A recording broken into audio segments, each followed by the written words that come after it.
Bring to you Governor Roberts.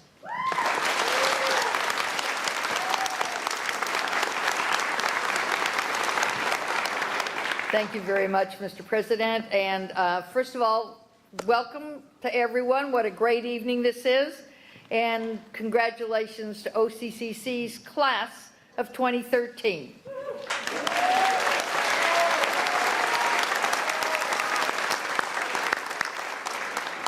Tonight you celebrate a big accomplishment in your education, but obviously also in your life.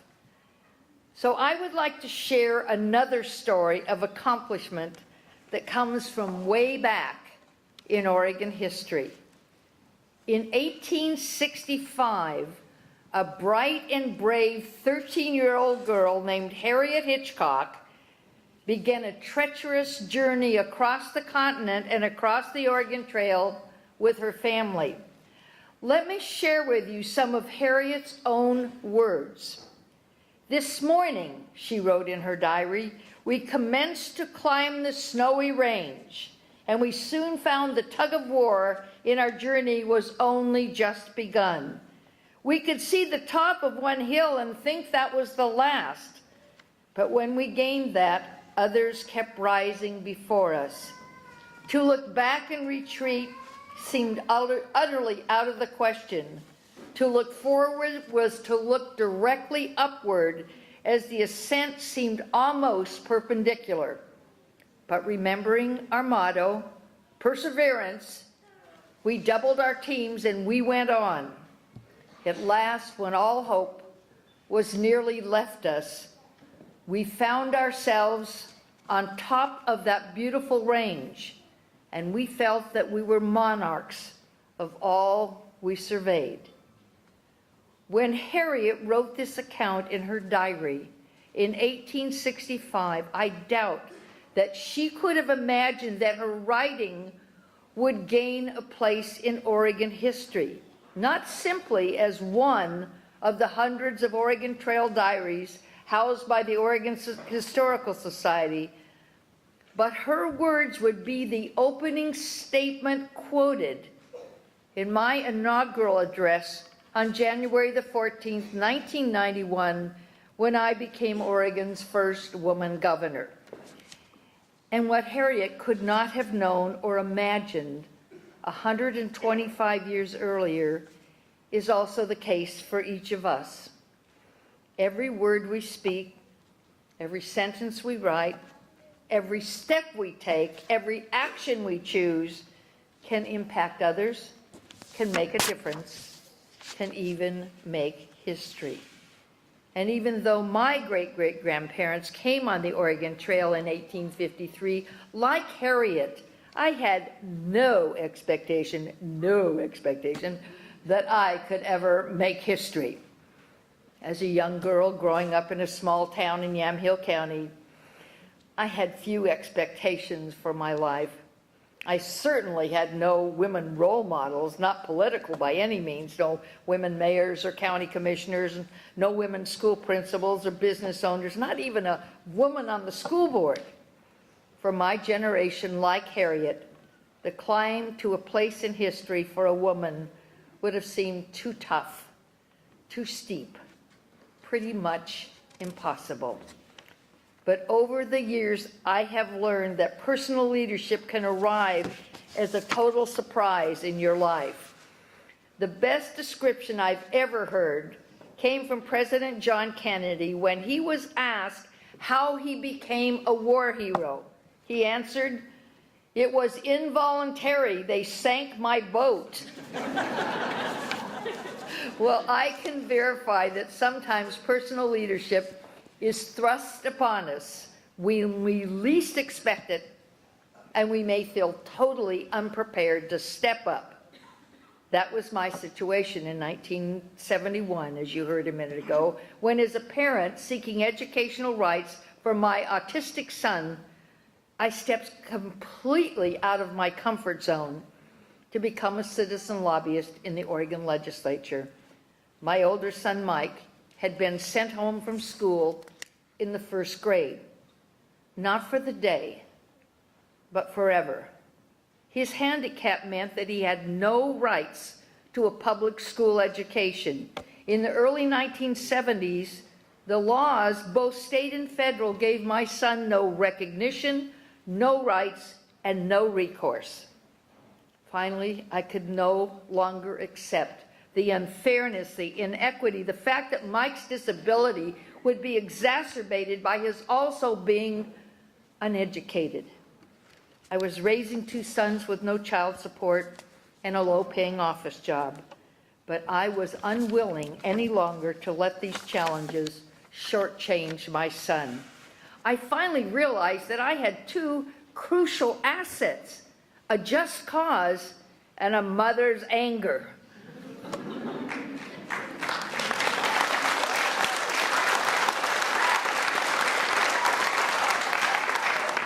My son needed my voice, and he needed my leadership. So I began a fight for Mike's educational rights. I was totally inexperienced in politics and scared to death. But I marched up those Capitol steps, determined to change the world for the special needs children in our state. For 6 months, I carried my message to every senator and every representative. I pleaded for my son's future. I testified before legislative committees. And as the legislative session neared adjournment, my bill passed both houses.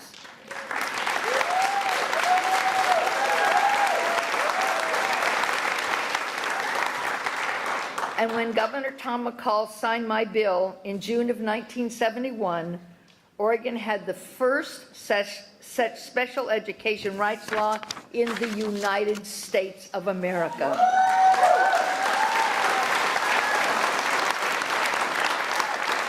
I had stepped up, I had spoken out, I had changed the law, and I had changed history. That first political success for my son cemented my belief that if your cause is just, and if you are determined enough, and if you work hard enough, one person can make a difference. I learned it then, and I believe it still.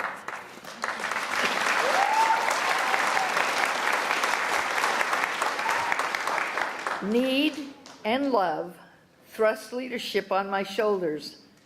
I responded, and it changed my life, redirected my future, and changed the lives of thousands of Oregon children and their families. And as they say, the rest is history. Well, today for these graduates could be one of those life-changing moments. The sense of success and mission accomplished is real, and boy, believe me, it's earned. Whether it was a 2-year commitment that took you here, or it took you several years longer, you made the grade. Perhaps this is the credential you need to begin a new career. Maybe your community college credits will soon be transferred to a 4-year university program. Maybe you're a more mature learner who came to OCCC just for the joy of learning. Perhaps you completed this degree just to show your teenagers that an education is important and it's never too late.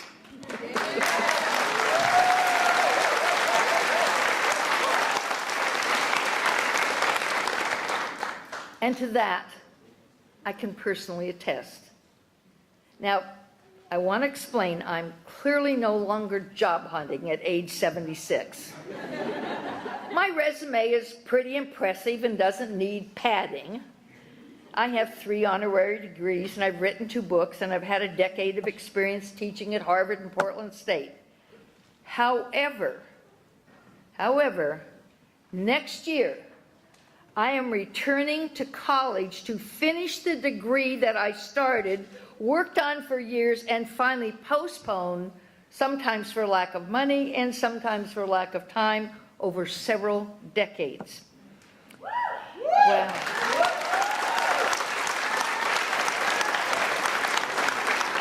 seeing these graduates in your caps and gowns, it absolutely stirs my blood. You look so happy and so proud and so damn smart. I know. Well, I want to experience myself what you are experiencing tonight. And perhaps I could get one of you to speak at my graduation in a couple of years.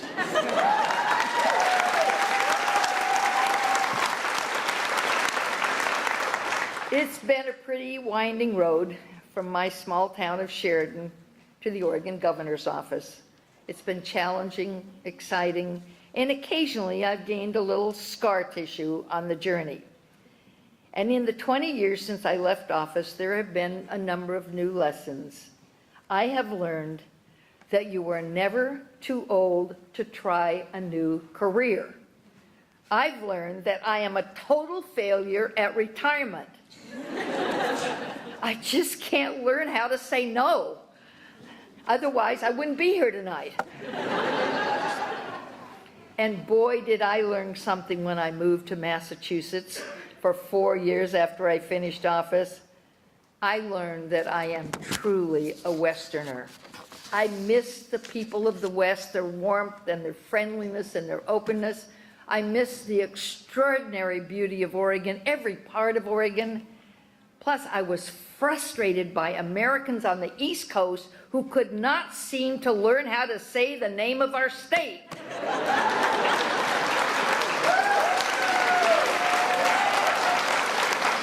We are not Oregon. I told them 1,000 times, but you can't tell a Harvard professor anything. And on top of that, their ocean is on the wrong side.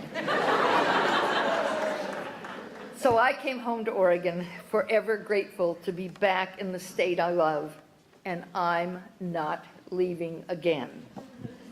Today, these graduates have added new knowledge, new leadership, and new energy to Oregon's future. This class of 2013 will make our state better. And what I look forward to is to watching the results of all this new learning and education and smarts as it's applied to this state and other places where they will make a difference. So congratulations, and just keep working. You've done a great thing. Don't stop now. Thank you.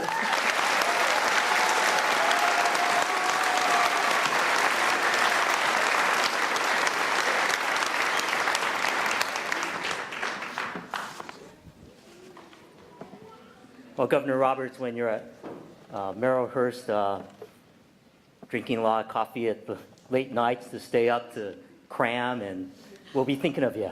We'll be right with you.